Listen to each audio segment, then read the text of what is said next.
Subscribe to our YouTube channel and press the bell icon for the latest updates. How to create a desktop shortcut to a website in Google Chrome.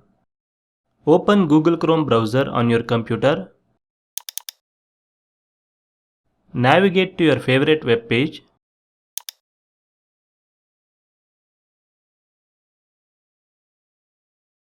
Click on the three-dot icon located at the top right corner of the page. Hover your mouse on More Tools. Click on Create Shortcut. Click on Create. A shortcut to the web page now appears on your desktop. This is how you can create a desktop shortcut to a website in Google Chrome. Thank you for watching.